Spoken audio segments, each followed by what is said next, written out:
নমস্কার, আমি মল্লিকা BLOGFOODZ.com-এ আপনাদের সবাইকে স্বাগত। বন্ধুরা, আজকে আবার চলে এসেছি একদম নতুন একটা রেসিপি নিয়ে। আজকে আমি বানাচ্ছি জামাই ষষ্ঠী স্পেশাল ম্যাঙ্গো মালাই। তাহলে চলুন দেখি এই দারুণ টেস্টি ম্যাঙ্গো মালাই রেসিপিটা আপনাদের সঙ্গে শেয়ার করি।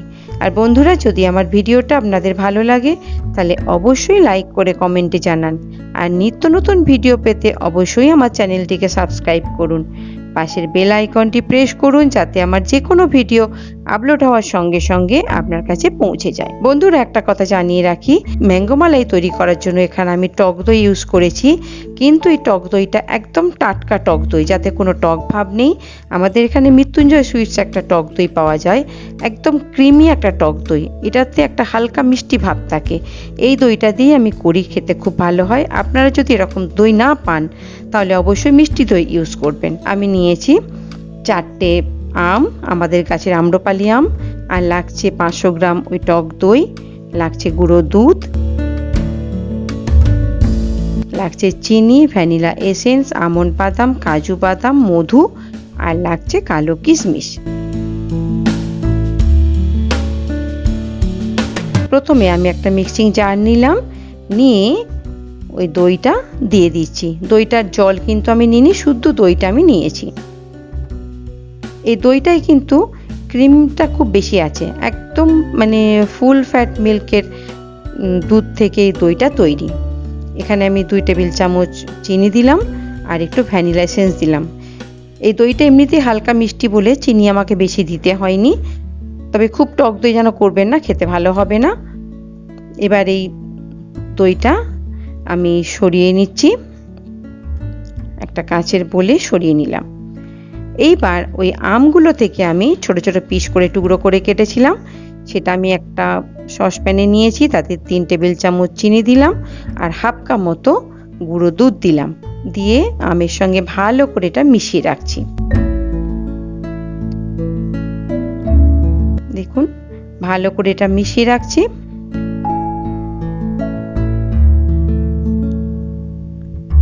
এইবার একটা প্যান বসিয়েছি আমি গ্যাসে, তাতে আমি আমন্ড বাদামগুলো প্রথমে দিয়ে দিলাম। আমন্ডগুলো হালকা করে ভেজে নিয়ে কাজুগুলো দিয়ে দিলাম, কাজুগুলো দিয়ে একটু নাড়াচাড়া করে কালো কিশমিশগুলো দিয়ে দিলাম। কালো কিশমিশগুলো দিয়ে সবগুলো একসঙ্গে নাড়াচাড়া করে একটু ভাজা ভাজা করে নেব, নিয়ে সরিয়ে নিলাম। নিয়ে এবার ওই আমের যে মিশ্রণটা ওইটা গ্যাসে বসালাম, এটা ফুটিয়ে একটু ঘন করে নেব। দেখুন, এটা ফুটিয়ে একটু ঘন করে নিলাম, নিয়ে এটা সরিয়ে নিচ্ছি। এইবার একটা কাঁচের বাটিতে আমি 2 টেবিল চামচ মতো গুঁড়ো দুধ নিলাম, নিয়ে তাতে ওই দইয়ের মিক্সচারটা কিছুটা দিয়ে দিচ্ছি। 4 টেবিল চামচের মতো দইয়ের মিশ্রণটা দিলাম, দিয়ে ওই গুঁড়ো দুধের সঙ্গে মিশিয়ে নিচ্ছি। এটা একটা ক্ষীরের মতো টেস্ট আসে। এইবার আমি একটা কাঁচের গ্লাসে 3 টেবিল চামচ মতো ওই দইটা দিয়েছি, তার উপরে ওই আমের মিশ্রণটা দিচ্ছি। অবশ্যই এটা ঠান্ডা করে নিয়েছি একদম।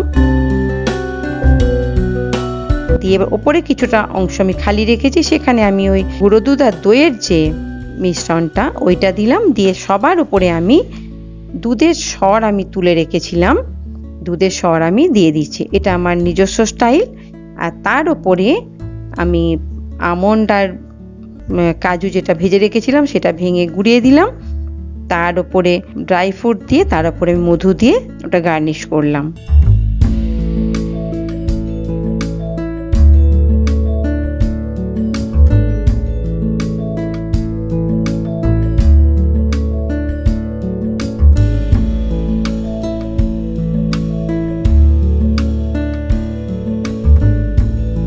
এইভাবে 2টো কাপকে আমি সাজালাম, এটা রেডি হয়ে গেল 2টো। দেখুন, ওপরে এরকম করে মধু দিয়ে আমার রেডি হয়ে গেল ম্যাঙ্গো মালাই। তবে বন্ধুরা, যদি আপনারা সর না দিতে চান, এর বদলে রাবড়ি দিতে পারেন। তবে রাবড়ি যদি দেন সেক্ষেত্রে মধুটা দেওয়ার আর প্রয়োজন নেই। তাহলে বন্ধুরা, আজকের মতো রেডি আমার ম্যাঙ্গো মালাই। জামাইদের খাওয়ান, জামাইরা ভীষণ খুশি হবে আর আপনারও খুব প্রশংসা করবে। তাহলে আজকের মতো চলি, আবার দেখা হচ্ছে নতুন কোনো রেসিপির সঙ্গে। ততক্ষণ ভালো থাকুন, সুস্থ থাকুন।